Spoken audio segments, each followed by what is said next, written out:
Hey sis, this is Donna. I wanted to talk to you today about mental abuse and verbal abuse. Those things are meant to undermine your self esteem. It's a way of controlling, it is a way just to put down. It's meant to beat you down, really. And a lot of people really cannot recognize it when they see it. It can be people that you know, it can be a spouse, it could be, all kinds of different people. But when you're in a mental abusive situation, a lot of times it's worse than verbal. I'm sorry. A lot of times it's worse than physical, because the physical, most of the time, it heals. It's bad, but it heals. And the verbal, and mental, it stays with you. It stays with you forever. Like, you may get over it, but it stays in the back of your mind. So when somebody is calling you names, like they're constantly putting you down, it can be kind of in a slick way too. I'll use some things of my own to, kind of tell you all how it is. Well, while I was married, I would sit there and I would try to come on to my husband, or I would try to spend time with him. And when he didn't want to do those things, he would call me names or put me down, or he would do it in a slick way. If I asked for sex, then he would say, well, you just want sex because you were raped when you were younger. And, that would make me feel bad. And I would think I don't want him to look at me that way. Like, that's why, and I'm just like, okay, but we're married.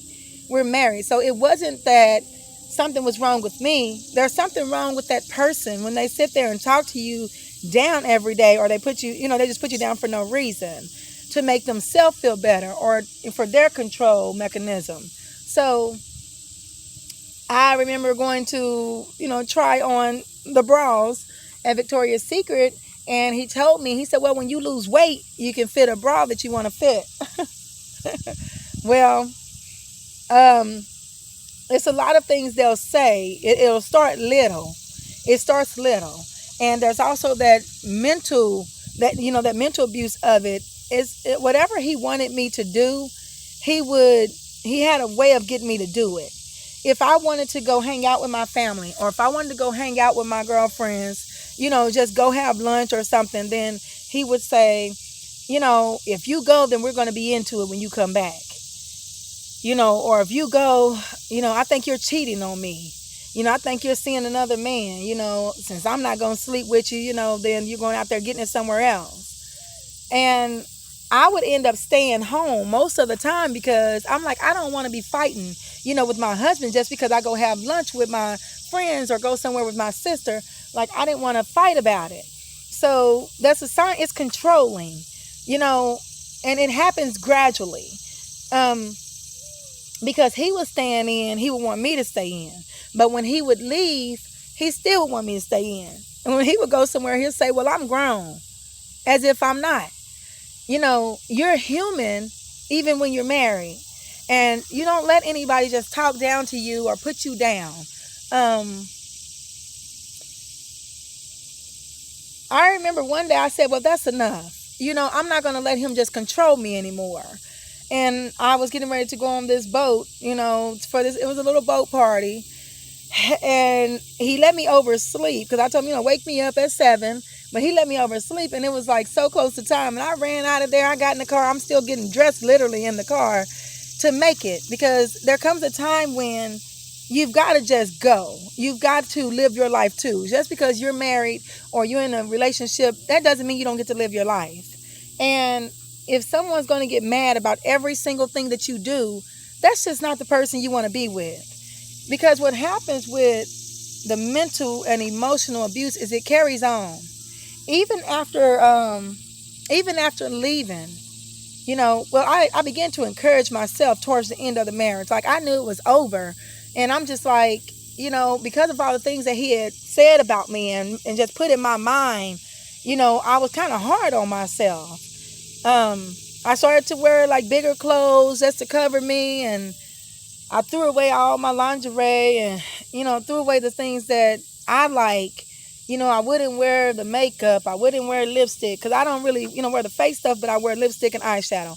I wouldn't wear that. If I put that on, he's like, you looking like a clown and this. And, when somebody is constantly putting you down, it gets to you. So even when I left, I found myself covering my stomach.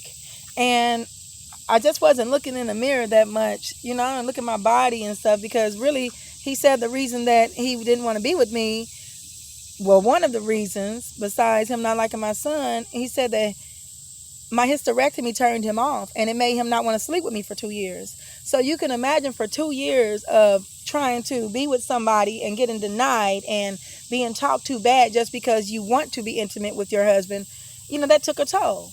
So what happens is that stays with you, and you've got to get that help. And I do. I take counseling. I do stuff like that, because although I know what he was saying was not true, there will be those times it'll creep up, and you'll wonder, like, is this what's wrong with me? Is that what's wrong with me? Like, you'll think that what he said was right.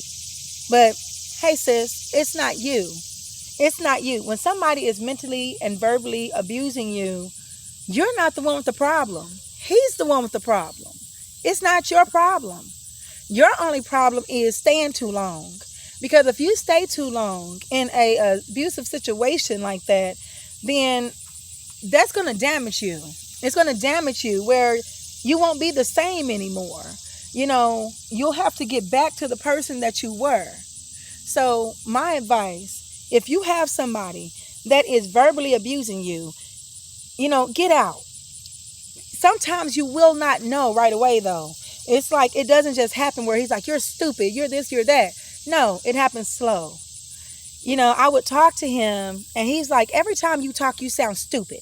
What you're saying makes no sense.